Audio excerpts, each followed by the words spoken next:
Kenapa saya nak berbincang tentang filem Semerah Padi pada waktu sekarang adalah kerana saya merasakan filem Semerah Padi ini, kalau ikutkan dalam beberapa tulisan, dia dianggap sebagai filem Melayu pertama yang menggunakan setting kampung Melayu lah. Sebelum tu banyak filem-filem Melayu klasik.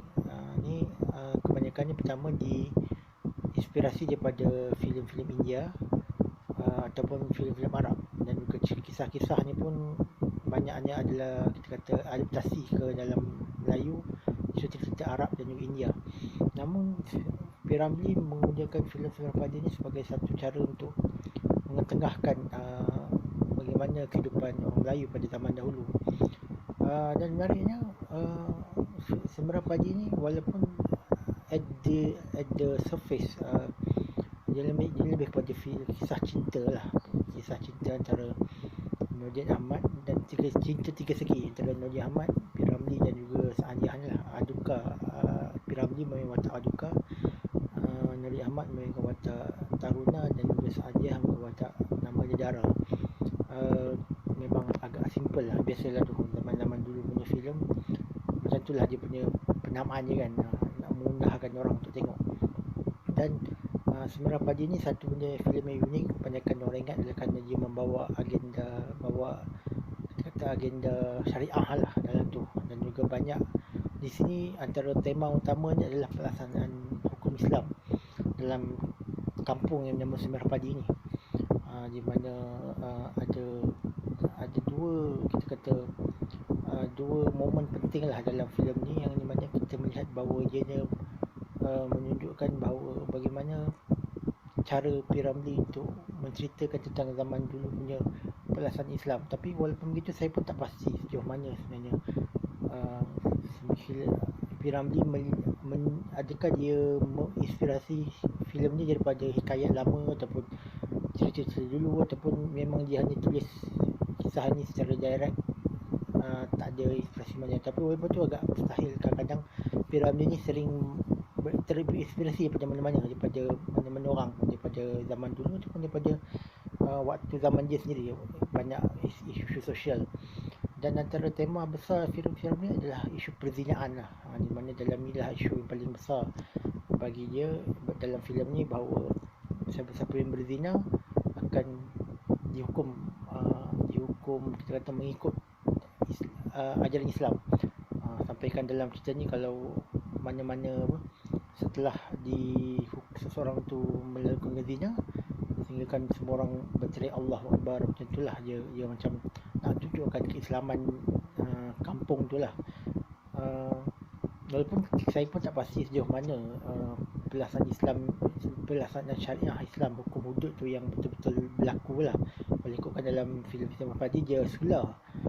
Tapi kalau ikutkan, macam saya pun tak pasti sejauh mana sula tu ataupun impaling lah dalam bahasa Inggeris ada dalam syariah Islam. Tapi dan momen dalam penulisan tu, dia agak kalau kita tengok filem ni agak macam terkejut juga lah, pelik jualan. Tapi dia nampak agak macam horror sikit lah. Dia menunjukkan bahawa memang kampung ni sangat serius dalam pelaksanaan Islam. Walaupun begitu, dalam cerita ni kalau ikutkan penyuluhan tu bukan setakat orang tu berzina, tapi dia juga membunuh orang. Jadi dan juga kalau kita nak kaitkan dengan ada satu lagi perzinaan yang berlaku pada akhir filem, dan juga dia tak sula pun, tapi dia hanya menyebat.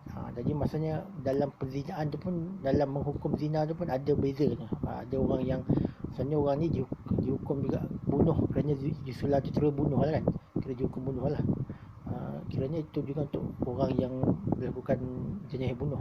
Jadi zina tu sendiri tak membawa kepada pembunuhan, tetapi tak membawa pada kita kata execution, tapi dia tapi still kena dihukum lah. Dan juga kalau kita tengok dalam filem ni pun, orang yang berzina tu pun dia akhirnya dia mengaku, maksudnya mengaku, dan tak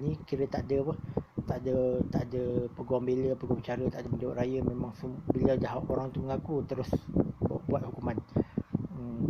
Jadi saya fikir filem ni menarik untuk kita refleksi tentang bagaimana pada tahun 1996 tu bagaimana adakah P. Ramlee, walaupun orang kata P. Ramlee ni taklah terlibat dengan politik ataupun dia tak kisah sangat dengan politik, tapi dia kisah dengan isu sosial, dan juga dia melihat bahawa adakah ini dia punya mesej dia dalam filem ni, bahawa adakah ajaran Islam patut dia dilaksanakan semini rupa ataupun dia menganggap bahawa ini hanyalah zaman dulu punya cara, dan juga bila zaman moden kena ada cara lain. Tapi dalam masa sama dia mungkin melihat bahawa perzinaan tu sendiri masih lagi membawa kesan yang besar kepada masyarakat lah. Dan juga saya juga nak sentuh juga lah dalam kalau kita tengok filem Muhammad Khalid Lang Buana, dia ada macam parody ke lah Semerah Padi ni, dalam konteks ada satu kampung tu diketuai oleh Emra Jolie, dia pakai serban, walaupun kita tengok menarik Semang Perani, walaupun kita nampak macam dia sebut memang nampak kampung Melayu, tapi dia tak pernah sebut dia ni orang Melayu. Dia kata kita ni orang Islam, kita ni mengikut ajaran Islam. Jadi menarik juga macam mana P. Ramlee emphasize keislaman tu instead of kemelayuan, walaupun semuanya pakai macam orang Melayu. Kembali kepada yang Lang Buana tu, dia ada macam parodi sekali lah Semerah Padi ni. Kalau kita tengok ada satu kampung ni macam dia melaksanakan ajaran Islam, melakukan hudud, dan juga pelaksanaan sula tu macam lebih kurang begitulah dalam filem Semerah Padi je, kalau kita tengok balik Lang Buana tu. Jadi mungkin ini saja saya punya review. Ini review filem klasik, dan juga insyaAllah ada juga filem-filem klasik lain yang saya akan sentuh kalau kita ada kaitan dengan waktu yang kita ada sekarang, insyaAllah.